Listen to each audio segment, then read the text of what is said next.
Сайн байцгаана уу? Сонсож байгаа үеийн мэндийг хүргэе. Та яг одоо Монголд болсон үнэн бодит гэмт хэргийн талаарх ямар ч хачир байхгүй гэрч шүүгдэгч болон шүүх шинжилгээ, шүүхийн шийдвэрийн мэдүүлгээс хүргэдэг сувгийг яг одоо сонсож байна. Энэхүү хэргийг сэрэмжлүүлэг болгох үүднээс хүргэдэг бөгөөд нэрсүүдийг нууцлсан байдаг тул та бүхэнд ойлгомжтой байлгах үүднээс түгээмэл нэрсийг орлуулан хүргэдэг байгаа шүү. Өнөөдрийн дугаараар 2020 онд Монголд болсон маш харамсалтай олон нийтийг цочроосон хэргийн тухай ярихаар бэлдлээ. Өөрийн төрсөн 1 нас 4 сартай хүүгээ зодож алсан хэрэг хэвлэл мэдээлэлээр цацагдаж олон нийтийн сэтгэл санааг хүчтэй цочроосон. Энэ хэрэгтэй холбоотойгоор олон гэрчийн мэдүүлэг, шүүх шинжилгээний дүгнэлт, мөрдөн байцаалтын материалууд бүрдсэн байдаг. Тухайн баримтуудаас хамгийн чухал хэргийн нөхцөл байдлыг тодорхой харуулсан гол хэсгүүдийг нь товчлон хүрэхээр бэлдлээ. Ингээд хэрэгээ шүүгдэгчийн биеийн байцаалтаас эхлүүлцгээе.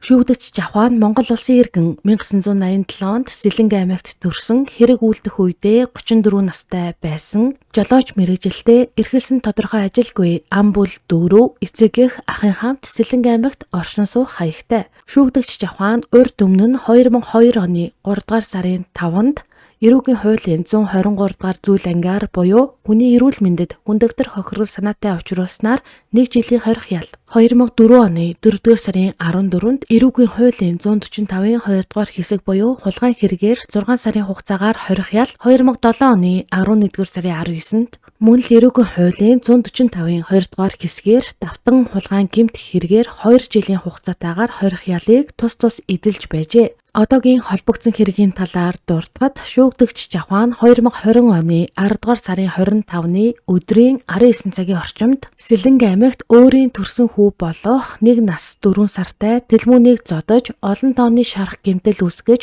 өвтгөн шаналгаж онц харгас хэрсгийгээр хохирогчийг бага насны хүүхэд гэдгийг мэдсээр байж гэр бүлийн хүчирхийлэл үлдэж алсан гэх гэмт хэрэгт холбогджээ. Одоо та бүхэнд хэргийн газарт хийсэн цагдаагийн үзлэг хийсэн тэмдэглэлээс хүргэе. Үзлэгийг оройны 22 цаг 30 минутанд эхлүүлж шөнийн тэг 1 цаг 30 минутанд дуусгасан байна. Үүдээр эхний өрөөнд ормогт төмөр тайврын хажуу дээд хэсэг нь хугарсан шалны мод твтэж байв. Хэргийг илтгэх эд мөрийн баримт болохоор хураан авсан. Байшингийн хананаас 85 см-ийн зайд газар унсан эсээ нэртэй нэг ширхэг тамхи. Тамхины гадаргуун цус мэт улаан хүрэн зүйлээр бохирлогдсон байсан тул тусгаалan дугаарлаж тэмдэглэн авчээ. Дараагийн хаалгагүй өрөө рүү ороход бишингийн хажууд 50 см-ийн урттай үзүүр нь хугарсан мод хөшигний доод талд 3-аас 4 газарт цус мэт улаан хүрэн толб үүссэн байв. Хөшигтэй яг эсрэг талын хан дээрч мөн ийм төрлийн хацран цусны толб 4 хэсэгт байжээ. Өрөөнд нойтон шалны альчуур түүний хажууд устай хуунцар сав байрлаж байв.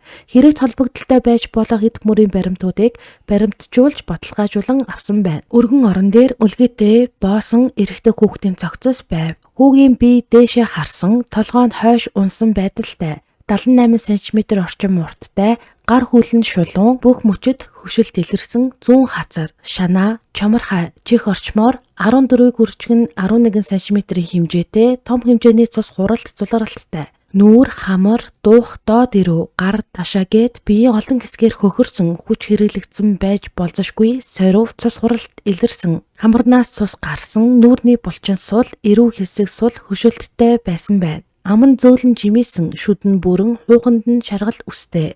Нийтдээ 49 зураг авч 30 секундын бичлэг хийжээ. Шүүх шинжилгээний шинжээчийн мэдүүлснээр хэргийн газраас хураан авсан эд зүйлсэд шинжилгээ хийхэд цус илэрсэн. Гэхдээ зарим цус нүдэнд нь ил харагдахгүй байсан ч тусгай уруулаар тодорч шинжилгээнд хамрагдсан. Эдгээр илэрсэн цусны ДНХ нь хохирогчийн цустай 100% тохирсон болохыг шинжээж тогтоожээ. Хэрэг үйлдсэн Жавхан 160 см өндөртэй 53 кг жинтэй бие дээрээ хит хитэн шивэстэй нэгэн байсан.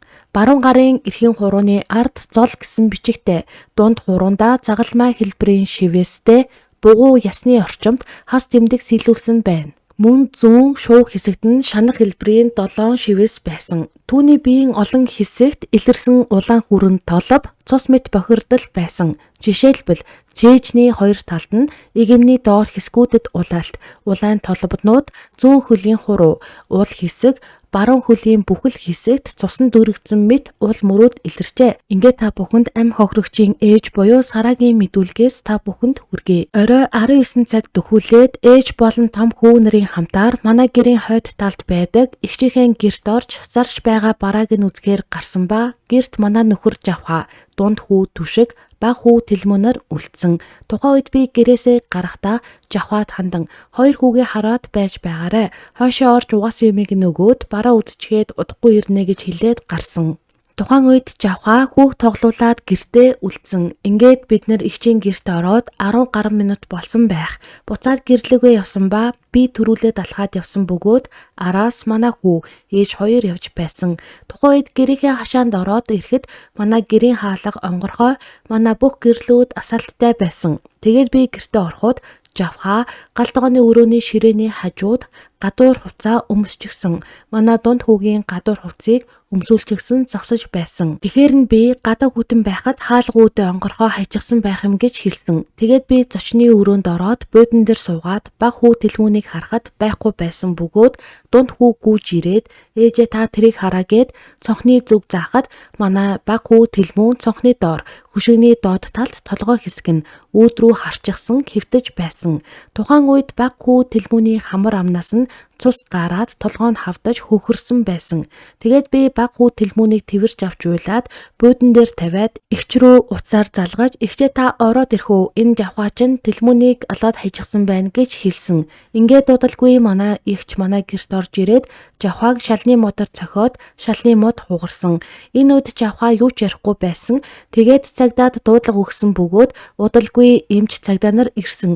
Манай дунд хүү Түшиг одоо 5 настай, хэл ярианы хөгжил муу учир ярихтаа муу ээрч гацаад байдгаа. Би буйны ажил явдал тусаад хүү Түшгээс аав нь дүүг чинь хаана нь яаж цогсон юм бэ гэж асуухад үйл хөдөлгөөнөөр тоглоомоор цогсон, хөлөөрөө дэвссэн гэж үзүүлж хэлж байсан. Мөн аав намайг аваад холоо явна гэж надад хэлж ойлгуулсан. Манай хүү мэдүүлэг өгөх чадвар байхгүй үйл хөдөлгөөнөөр үзүүлнэ гэсэн гэх мэдүүлгийг өгсөн байна. Тухайн хэрэг явдал гарсан газарт очсон түргэний эмчийн мэдүүлгээс та бүхэнд хүргэе. Би 2020 оны 10 дугаар сарын 25-ны өдөр эрүүл мэндийн төвд жижүүр эмчээр ажиллаж байсан. Энэ хугацаанд орой 19 цаг 40 минутын орчим манай эмнэлгийн сувилагч уцаар залгаад нэраа хүүхэд амьсгалахгүй байна гэх дуудлага ирсэн. Би эмнэлгийн машинтай тухайн дуудлагад очиход тухайн гэрт цагдаа ирчихсэн аав нь гэх хүнийг нь гавалсан байдалтай тухайн хүүхдийн ээж, эмээ, эгч нар нь ирчихсэн. Хүүхэд хойд дунлагын өрөөнд орон дээр дээшээ харсан байдалтай дээгүүр нь цагаан өнгийн үлгийгээр хутсан байсан. Ингээд үзлэг хийхэд тухайн хүүхдийн толгойн хоёр талд хавдаж хөхөрч улаан хүрэн цус хуралд үүссэн. Зүүн талын нүд шанаа чих хэсгийн хамарсан цус хуралд үүсэж хавцсан. Баруун талын ташааны орчим хөхөрсөн, баруун гарын мөрний орчим хөхөрсөн, хамраас баг зэрэг цус гарсан байсан. Ингээд амин үзүүлэлтүүдийг үзэхэд байхгүй нас барсан байсан. Ингээд нас барсан байсан тул ямар нэгэн эмчилгээ хийгээгүй буцаад явсан. Тухайн үед хүүхдийн ээжгийн хэмэгтэй ирэхтаа хүүхдээ аавтай нь үлдээгээд хойнд байдаг эгчиндээ очиод 10 орчим минут болоод буцаад гэртээ ирэхэд хүүхэд нь дуурахгүй байсан бөгөөд тухайн үед хамт байсан 5 орчим настай хүүхэд нь ээж тэрийг хараа гэхээр нь харахад цонхны доор хэвтэж байхыг олж харсан гэж ярьж байсан. Мөн тэр хүүхдийн ээж нь нөхрийгөө энэ миний хүүхдийг алчглаа гэж уйлаад байсан. Талигаа чинь ямар нэгэн архах хууч өвчин байхгүй, эмчийн хяналтанд байдаггүй. Намайг дуудлагаар очиход том өрөөнд гэрэлгүй юм байна лээ. Хойд дундлагын өрөөнд гэрэлтэй байсан бөгөөд яг нүдэн тусгаар тийм ийм цус гэх юм харагдахгүй байсан. Би ч сайн анзаарч хараагүй цэвэрлсэн байсан эсэхийг мэдэхгүй гэх мэдүүлгийг өгчээ. Гэрч тулмаагийн мэдүүлгээс та бүхэнд хүргэе. 2020 оны 10 дугаар сарын 25-ны өглөө намайг гэртээ хүүхдүүдтэйгээ байхад манай хүргэн Жавха хамаатны хүүхдэрээ хургуулж ирлээ гэсээр нэг жижиг цагаан өнгийн машинаар гэрт ирсэн бөгөөд эрэхтэй арх уучихсан сохтуу хүүхэдтэй тоглоомын машин авчирч өгсөн. Тэгээд би Жавхаг хүргэж өгсөн залуу нарт гомонтой шүл хийж өгсөн. Тэгээд тэр хүргэж ирсэн залуу эгчээ баярлаа гэж хэлээд машинаа бариад явсан. Тэгээд Жавха гэртээ хүүхэдтэй хүүхдтэйгээ тоглоод л гэртээ байж байгаад цагийг сайн санахгүй байна. Үсээ засуулахаар гэрээс гараад удалгүй буцаад ирсэн. Ингээд манай охин гэртээ хүүхдийнхээ хувцсыг угааж байсан бөгөөд энэ хооронд Жавха хүүхдүүдтэйгээ тоглоод гэртээ байсан. Гадуур гарч хүнтэй уулзаагүй өдөржин гэртээ байсан. Тухайн үед Жавхагийн архин гарахгүй сохтуу ивэр байсан. Би тухайн үед охиндоо хандан Жавха аль өглөө эрт арх уучсан ирсэн. Яагаад архин гардгүй юм бэ? Нэмж арх уугаад байгаа юм уу гэхэд манай охин үгүй гэж хэлж байсан. Ингээд оройхон нар жаргаад бүрэнхий болж байхад охин түүний хүү нарын хамтаар том охины гэрт очихоор гарсан. Тухайн үед гэрт дунд хүү түшиг талигааж тэлмүү нарын хамт гэртээ үлдсэн. Ингээд бид гурыг гэрт ороод 10 орчим минут болоод буцаад гэртээ орж ирэхэд Жавха гал тогооны өрөөнд байсан бөгөөд манай охин цаа талын том өрөөнд ороод уйлаад орлоод хүүгээ алаад хажигсан байна шүү дээ гэд хүүхдэд тэврээд уйлаад байсан. Охин том ихчигээ уцаар дуудаад удалгүй гаднаас ганцаараа орж ирээд уурлаад гадаа үүдний амбарт байсан шалны модоор Жавхаг хит хит цохиход шалны мод хугарсан. Ингээд удалгүй цагтаа ирээд Жавхаг аваад гарсан. Имч орж ирж үзээд нас барсан байна гэж хэлсэн. Тухайн үед би айгаад талигаачийн байгаа өрөөнд ороогүй. Холоос харахад нүүр нь хавдаж цус гарсан байгаа харагдаж байсан. Тухайн үед айж сандраад ухаан санаа баларсан гэх мэдүүлгийг өгчээ. Гэрч шүүгдэгчийн ээжийнх нь мэдүүлгээс та бүхэнд хүргэе. Жавхан самарт явж байгаад 2020 оны 10 дугаар сарын 23-ны шөнө миний хүү самраас ирсэн бөгөөд 10 дугаар сарын 24-ний өдөр түүж ирсэн самраа тушаачхаад хүүн нэг сэлэнг яваад ирээ. 3 хүүхдээ нэг хувцалчхаад ирээ гэж хэлсэн. Ингээд би төмөр замын билетийн касс орж хүүдээ 2020 оны 10 дугаар сарын 25-ны шөнийн тэг цаг 10 минутанд Сэлэнг аймаг руу хөдлөх галт иргэний тасалбар бичүүлэн авч өгсөн. Тэр шөнө тэг цаг өнгөрч байхад би хүүтэйгээ хамт вокзал орж түүнийг суулгаж өгсөн. Хүү маань Сэлэнг аймгийн суманд ирэхдээ миний төрсөн ихчийн хүү болох Батагийн гэрт ирсэн бөгөөд би Бататай уцаар ярихад хүүхчин өглөө цагаан нуур сум руу хүргэж өгөх гэж байна. Жавха айрагтаар суугаагүй гэж хэлсэн. Өдөр 12 цаг өнгөрч байхад би Жавха руу утастаад миний хүү очсон уу гэхэд тэр ээжээ би гэртээ ирчихлээ намайг Батаа хүргэж ирсэн гэж хэлсэн. Түүний дараа би 14 цаг өнгөрч байхад хүү рүүгээ утастахад би 3 хүүтэйгээ тоглож байна гэд сэтгэл санаа нэх өөдрөг байдалтай инээж ханаагаад ирсэн.